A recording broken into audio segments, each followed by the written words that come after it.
নমস্কার, আমার গল্প পাঠ আসরে আপনাকে স্বাগত জানাচ্ছি। আজ আমি পড়ে শোনাচ্ছি মানিক বন্দ্যোপাধ্যায়ের একটি ছোট গল্প, সাথী। আবার মারে গগন, আরও জোরে মারে। এবার বাখারির ভোঁতা ধারেও পিঠের চামড়া কেটে রক্ত বেরিয়ে আসে।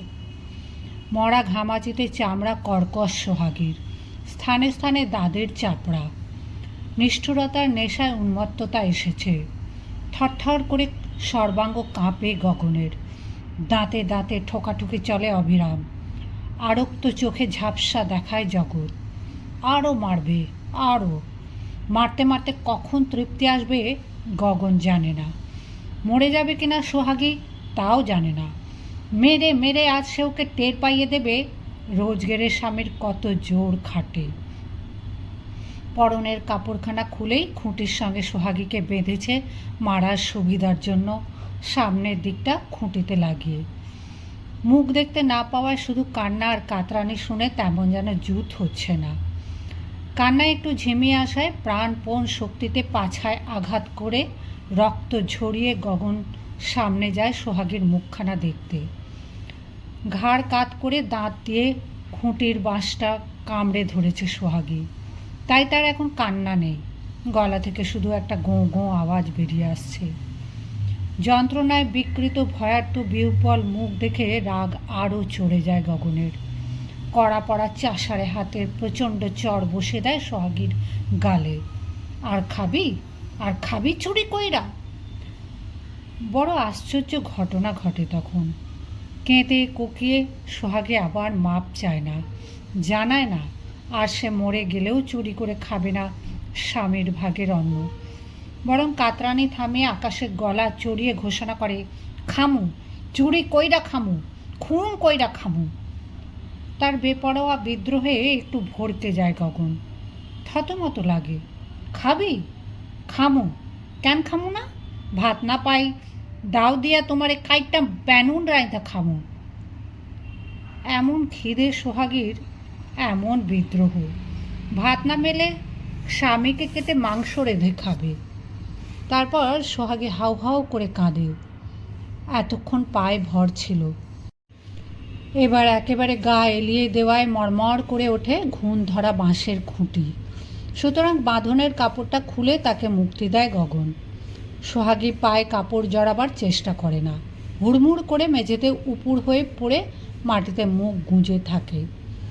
চাঁচের বেড়ায় অসংখ্য ফুটো দিয়ে সকালে রোদ আর আলো সরু মোটা দীঘল হাত বাড়িয়েছে ঘরের ছায়াচ্ছন্ন গোপনতায়। এ যেন গভীর শোকাবহ অবস্থায় আনন্দভরা উৎসাহী প্রকৃতির মিতালির সংকেত। সারা রাত মাঠে ধান পাহারা দিয়েছে গগন। ভোরে ধান কাটতে কাটতে উৎসুক চোখে বারবার তাকিয়েছে গাঁয়ের পথের দিকে। উপসী রাতের জমাট খিদে টং ধরে আছে সমস্ত শরীর। কাস্তে চালাতে হাত আড়ষ্ট হয়ে আসছে। তবু যে কলের মতো খেটে চলেছে সে শুধু এই ভরসায়, ভাত কটে নিয়ে এখনই সোহাগী এসে পড়বে। বেলা বেড়েছে, সোহাগে আসেনি। রাগ বাড়তে বাড়তে মাথা ঘুরে গেছে গগনের। কাস্তে দিনুর কাছে জমা রেখে ঘরে এসেছে ব্যাপার জানতে। কাস্তেটা যে আনেনি হাতে করে সেটা পরম ভাগ্য দুজনেরই। রাগের মাথায় গোড়াতে সোহাগীর গলায় বসিয়ে দিতে পারত চকচকে কাস্তেটা, যে গলা দিয়ে তার ভাগের ভাত পেটে তল করেছে সোহাগী। এবার দ্রুত ঝিমিয়ে আসে গগন। রাগের জ্বালা, ক্ষোভের জ্বালা, নিষ্ঠুরতার উত্তেজনা সব জুড়িয়ে আসে। ঝিমঝিম করে মাথা। এক অকথ্য দুঃখের চাপ ঠেলে উঠতে চায় বুকের ভেতর থেকে। গলা ছেড়ে হাউমাউ করে একচোট কাঁদতে পারলে সে বেঁচে যেত। মাঠে ফিরে যাবে?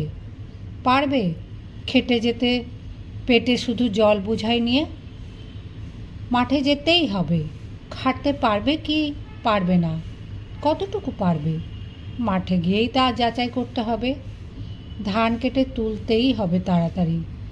হয়তো সময় আছে শুধু আজকের দিনটি। আবার হানা দিয়ে ধান কেড়ে নেবার মতো দলবল সংগ্রহ করতে তার বেশি সময় হয়তো লাগবে না জোরদার ভূপতির। ভূপতি হানা দেবার আগে ধান নিরাপদ করা চাই। লেঠেলকে ঠেকাতে প্রাণ যদি দিতে হয় তো দেবে, কিন্তু মিছিমিছি প্রাণ দিয়ে সুখ নেই। প্রাণটা স্থায়ীভাবে বাঁচাবার উপায় ধানগুলি বাঁচানোর ব্যবস্থা করে নিয়ে তারপর নিশ্চিত মনে মরা চলবে, তার আগে নয়। এদিকে কি ফ্যাঁকড়া বাঁধলো দেখো। এমন করে মেরে এখন বউটাকে ফেলে সে কেমন করে মাঠে যায়? ঘাটে গিয়ে যদি ডুবে মরে সোহাগী, যদি গলায় দড়ি দেয়, যেদিকে দু চোখ যাবে চলে যদি যায় মনের ঘেন্নায়, কার জন্য তখন তাহলে সে ধান কাটবে মাঠের? নে, যা বেশ করছস, ওঠ, উদাসভাবে বলে গগন। সোহাগের সব অপরাধ মাপ করে ব্যাপারটা শেষ করে দেবার ভঙ্গিতে। সোহাগী নড়ে না, তার সাড়া মেলে না। মাঠে যামু, কাপড়টা পর, ঝাঁপ খুনুম না। সোহাগী নড়ে না। এক ঘটি জল দে, জল দেয়া পেট ভরাইয়া খাটি গাজায়, করুম কি? বড় অসহায় মনে হয় নিজেকে গগনের। সোহাগীর নরম হবার, শান্ত হবার জন্য যথেষ্ট সময় দেবার উপায় নেই। গরিব বেচারা জীবনে তাড়াহুড়োর তাগিদ পড়ে গেছে চারিদিক থেকে। তাড়াতাড়ি ঘটি বাটি বাঁধা দিয়ে চড়া সুদে দুটি চারটি ধান চাল কর্য করো, নইলে উপসী ধরটা ছেড় যাবে প্রাণখানি। দিনরাত চোখ পেতে রাখা চারিদিকে, সতর্ক প্রস্তুত হয়ে থাকা। ধুঁকতে ধুঁকতে মরে যাবার দাখিল হয়েও তাড়াতাড়ি ধান কেটে তুলে সামলাও, কখন হানা দিয়ে কেড়ে নিয়ে যাবে জোরদার। মারধর করার জন্য তাড়াতাড়ি ঠান্ডা করো বউকে।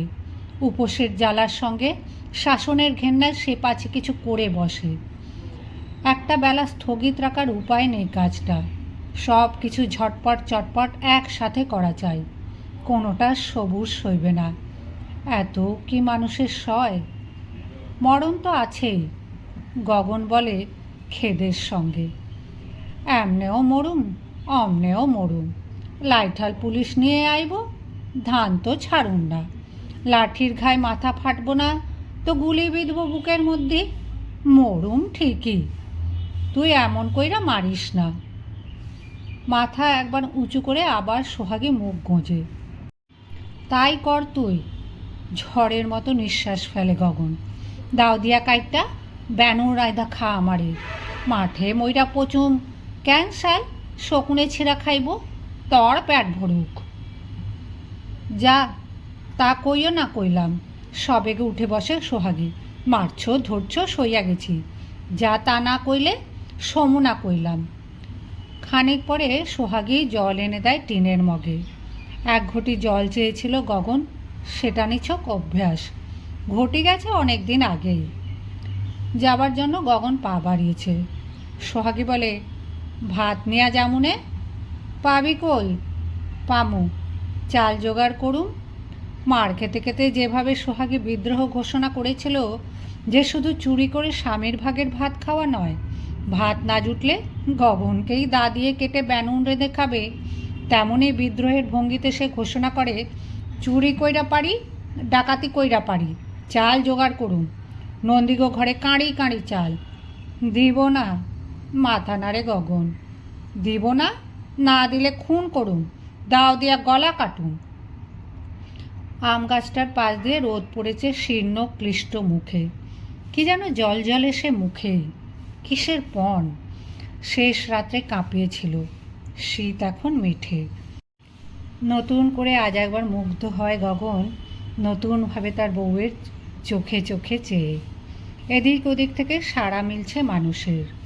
রোগা গরুটির গলায় দড়ি ধরে নিয়ে যেতে যেতে দাঁড়িয়েছে কাটু শেখের বউ, গরুটিকে পথে পড়া নতুন খড় মুখে তুলে দেবার সুযোগ দিতে। তাকিয়ে আছে তাদের দিকে। আস্তে আস্তে আবার ঘরে ঢুকে গগন ডাকে, শুই না যাও। সোহাগী কাছে এলে তার একখানা হাত ধরে গগন। জন্ম জন্মের দোষ ত্রুটি অপরাধ পাপের জন্য মার্জনা চাওয়ার মতো এক অদ্ভুত আবেগের সঙ্গে বলে, শোনো, তোমারে কই, আর মারুম না, গায়ে তোমার হাত দিমু না, যা করো তুমি। কোনো দিন যদি তোর গায়ে হাত তুলি সোহাগী,